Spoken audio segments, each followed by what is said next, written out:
Magandang araw kung nasan man po tayong lugar, kahit tayo po ay naka-onboard sa barko, kung nasaan naman po tayo mga ports o nasa gitnang dagat.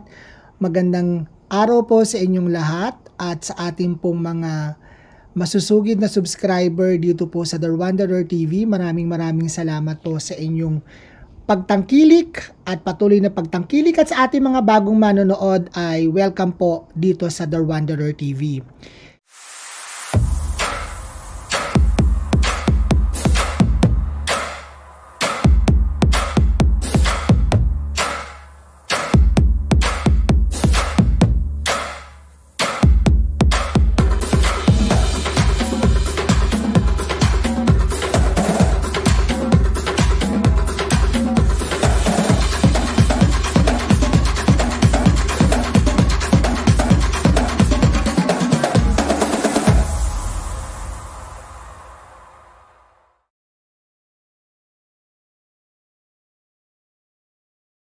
So, karamihan po ng mga nagtatanong po sa akin, since po kasi yung mga na-upload ko pong video ay medyo matagal na regarding po sa pagkuha po ng Marina SID at Marina SRB, ay may nabasa po ako isang comment mula po sa ating subscriber at sinasabi niya nga po itong Marina OWAS.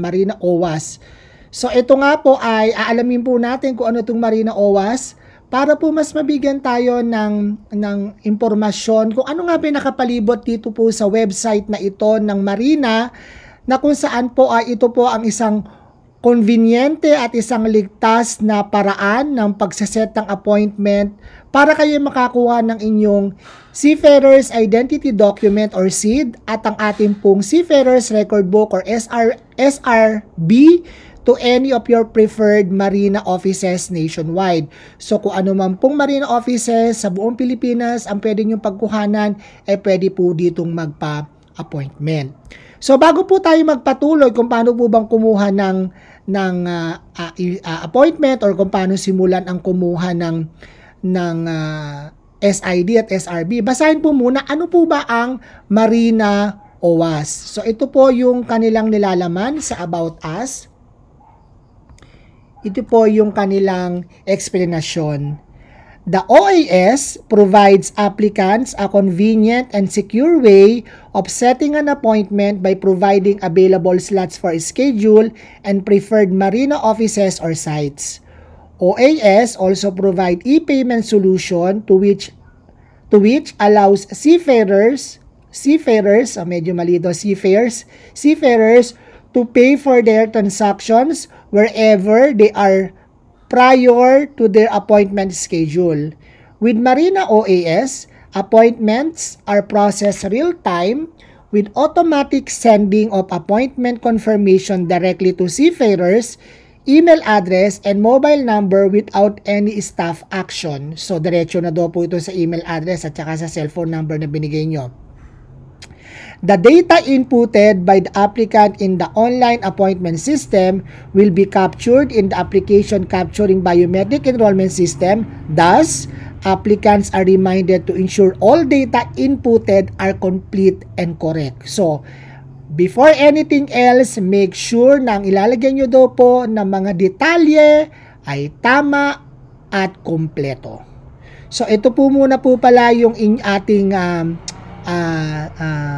website na pupuntahan, sidsrb.marina.gov.ph.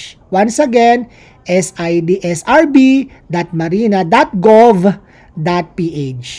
So the following are the easy steps in making an online appointment. Number 1, set schedule by selecting preferred site, date and slot. Select application type. Enter personal details, upload scanned required documents, process payment, wait for payment confirmation, and then check your appointment status on the website.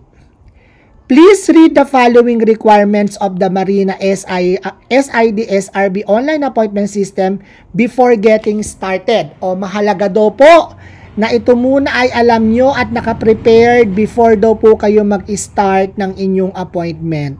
Number 1, A working computer with internet access. Kailangan ng internet sa inyong computer.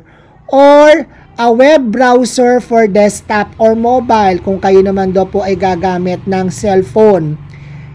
A valid and working email address and mobile number to receive system-generated messages such as email and SMS notification.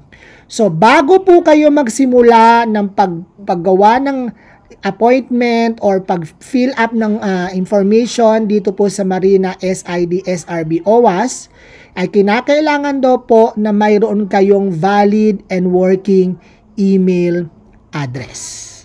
Once again, valid and working email address and mobile number to receive system-generated message such as email and SMS notification. So, yun daw po ang tungkol sa Marina SID SRB OWASP. Okay.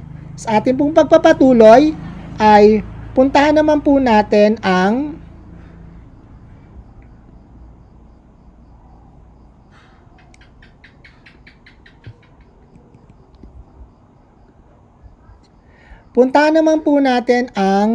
requirements. So, ito naman daw po yung requirements ng pagkuha ng Siemens Book ay na SRB.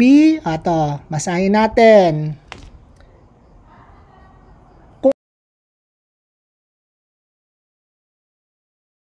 Ng ating pag-explore dito po sa kanilang website na sidsrb.marina.gov.ph. Ito naman daw po yung mga requirements. Below are the list of document requirements needed for the processing applicable Marina transactions. Please be sure to bring original. Ayan na, sinabi dito. Please be sure to bring original copies of the required documents on your appointment date or date of appointment. Kung new daw po, lalakihan natin. Yan.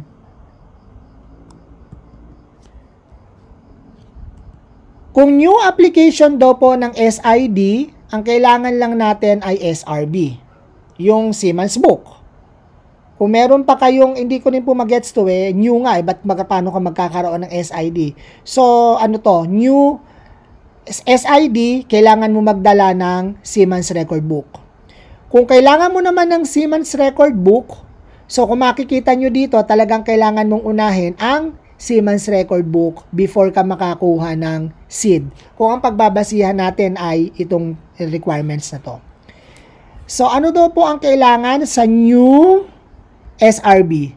Birth certificate or passport, marriage contract for married woman, valid NBI clearance, certificate of completion for basic training or BT, transcript of records, TOR, para po sa lahat ng courses to, or completed academic requirements CAR for maritime courses. Siguro po ito na yung mga marine transportation, marine engineering.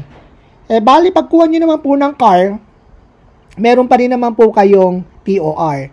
And then, 2 documentary stamps. Itong part na to medyo hindi ako sure dito kung itong 2 documentary stamps na to ay kasama na to sa babayaran at automatic na yon or kailangan ba itong i-upload. So, makikita po natin to pag nag-try tayong mag-apply. Next naman po ay renewal ng SID. Ang kailangan mo ay yung dati mong SID or SRB. And then, duly notarized affidavit kung nawala or nasira. Okay? Kung magre-renew ka lang daw ng SID, ito daw ang kailangan. Ngayon, kung SRB daw ang renewal mo, kailangan mo ng old SRB. So, ito yung papalitan mong Siemens Book. Kailangan din daw po ng marriage contract kung kasal ka, kung for married woman. Kailangan din po natin ng valid NBI clearance. Certificate of completion for basic training. Duly notarized affidavit for loss or damage which are still valid. Kung yung affidavit daw po ng na valid and then 2 documentary stamps. So yun po uli, hindi po ako sure dun sa part na yon. And then pag naman daw po lost or damage, eto daw po napakaraming requirements. Kaya ingatan po talaga natin yung ating SID at SRB. Sa SID, ang kailangan daw po ay kung Paano kung parehong nawala, di ba? Sabay na nawala SRB at SID, wala kanyan. So, kailangan mo nito, duly notarized affidavit kung SID ang nawala for loss or damage, POEA approved employment contract, crew list duly signed by the master, clearance from legal service as to monetary obligation, affidavit by the seafarer and confirmation by the master, and company affidavit of undertaking duly notarized. Itong sample na to, parang nakikita ko nito kung nawala kung kayo ay on board. Kasi paano kung nasa Pilipinas ka na at nawala na at dun na hold up o nanakaw sa'yo, paano ka pa makakakuha ng crew list? Paano ka pa makakakuha ng affidavit na pipirmahan ni Kapitan, di po ba? So, para sa akin, siguro ito ay yung part na ikaw ay on board. Halimbawa, nag-shore leave ka, nawala, nawaglit, nasira. So, yun yun, nabasa, nalaglag, yun, yung part na yun. Sa SI dito. Sa SRB naman po ay letter request from company or agency. O, yun, may letter request from company agency. So, it seems like na ito ay, kayo ay naka-on board. And then, in yung POEA approved employment contract, ang clearance of no pending case, obligation, or unpaid penalty from legal service, at ang affidavit by the seafarer and confirmation by the master, ang company affidavit of undertaking duly notarized, and then 2 documentary stamps. So, yun daw po ang mga requirements para po tayo ay makakuha ng SID at SRB. So, once again, ito daw po ang mga requirements. Ito po ay makikita nyo rin po dito sa website na to, SID, srb.marina.gov.ph. Okay guys, so yun naman po yung part ng requirements ng pagkuha ng SID at SRB. So sa Marina OWAS, ang tawag po pala sa kanya, hindi na po pala sa Marina mismo. Sa Marina mismo ang pagkuha na lang po ng COC, COP at mga GOC. Okay po? So, ano pa po ba ang nasa loob? Yan, maglolobat na ako ha. Sandali lang po, lilipat lang po tayo magcha-charge. Pagpapatuloy ay napag-usapan na natin ang about sa Marina OAS. Ano ang mga requirements sa pagkuha ng new, renewal, or loss or damage. Siyempre, pag-uusapan naman natin ngayon ay ang fee. So, wag natin kakalimutan na may bagong lumabas ang Marina through DOTR or Board of Marine Inquiry na libre daw to sa mga first time applicants. So, itong new na to, yung SID ay 600 at SRB ay 1,000 ay libre. So, i-confirm lang natin to ha, kung pareho ba sila yung SID at SRB or SRB lang. Pero, ang alam ko talaga ay para sa mga baguhan, ito ay libre. Pag naman daw, i-renew mo lang regular, yung ikaw ang personal na lalakad, 600 ang SID at SRB ay 1,000. Pag naman on board, ito na nga, tama nga. Pag on board, pwede rin mag-request. 1,000 ang SID at SRB naman ay 1,800.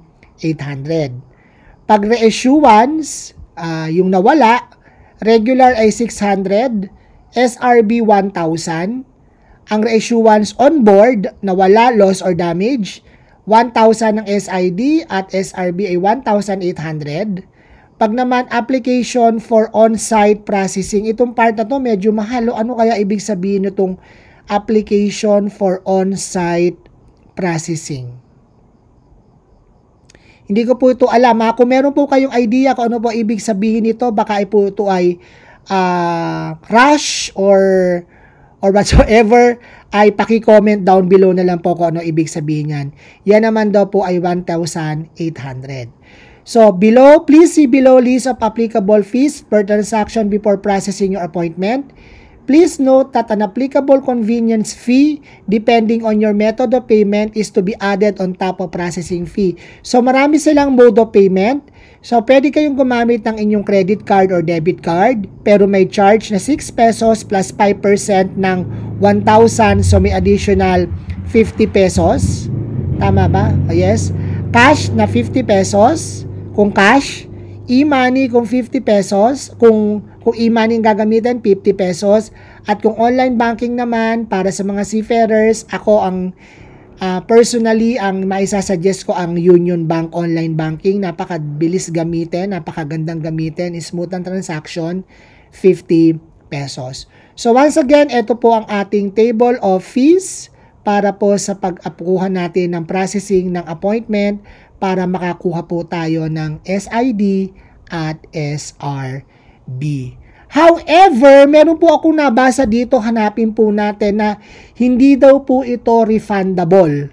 So hanapin natin yung part na hindi na ito ay dito pala sa terms and privacy.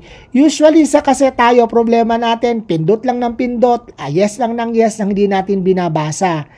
So hanapin natin dito yung part na yon para mas maintindihan natin na at kailangan nating maging maingat sa ating pag-fill up. Okay, napaka-importante.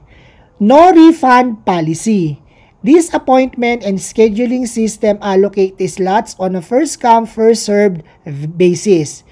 Users accept the responsibility for supplying, checking, and verifying the accuracy and correctness of the information they provide on this system. In connection with their application, incorrect or inaccurate information supplied may result in forfeiture of your application. So meaning, pag na-forfeit ang inyong application, hindi nyo na marirefund. All payment is non-refundable. Payment shall be forfeited for applicants who fail to show up. Yan, yung hindi doon nakapunta sa confirmed appointment. Applicants who cancel their appointment. Applicants whose application was rejected due to inconsistency or incorrect information. And applicants who present discrepant and or fake or spurious document, yung mga pineke. Exemption, the only thing lang doon na makakapag-refund ay you may only ask for a refund on the same day of the appointment was paid. Okay, same day. Halimbawa, nag-process kayo ngayon kung binayaran, kailangan before mag-12 midnight, maipa-refund ko. For valid refunds, please send the following details to sid.srb.marina.disputes@gmail.com, full name, reference number, copy of your receipt, or reason for refund. Okay. Kasi itong part na to na who failed to show up on their confirmed appointment, yung wala ka sigurong valid reason, paano kung akala mo ay aabot pa yung pagkuha mo ng SID, like say for example, at bigla ka nagkaroon ng flight details, bukas aalis ka na. Nagigets po ako? So medyo yung example ko or kaya sa makalawa, alis ka na. So kailangan ay makapag-send ka agad ng email na ang reason mo ay dahil nagka-flight detail ka, biglaan ng sakay mo. So, yun po, maraming reason. Pero ito, tandaan po natin, pag di daw nagpunta, yan, nang walang reason, nag-cancel ng appointment, nang walang reason, applicants whose application was rejected kasi may maling information, halimbawa yung apelyido o pangalan, and then may peke or kulang-kulang or hindi totoo yung sinubmit. Please be informed that failure to provide the 4 details needed will be considered void. Pag hindi nyo ito na ipadala, yung full name nyo, reference number, copy of your receipt, and reason for refund, ay hindi rin re-refund. So, dito daw po ipapadala yan sa sid.srb.marina.disputes@gmail.com. So, ako po kasi lagi ako, pag may pinifill upan ako or may ina-applyan, lagi ako nag-i-screenshot para every time meron akong kopya, kung sakaling makalimutan ko, then meron akong kopya dun sa binayaran ko. Okay? So, hindi ko po muna ito itutuloy. Sa ibang vlog na po natin yung gagawin at magpapatulong po tayo sa mga aplikante po ng pagkuha ng Siemens Book para po tayo ay mas tama yung ipapakita nating example. Okay, yun lamang po at maraming salamat. Don't forget to like, share, and subscribe. The Wanderer TV.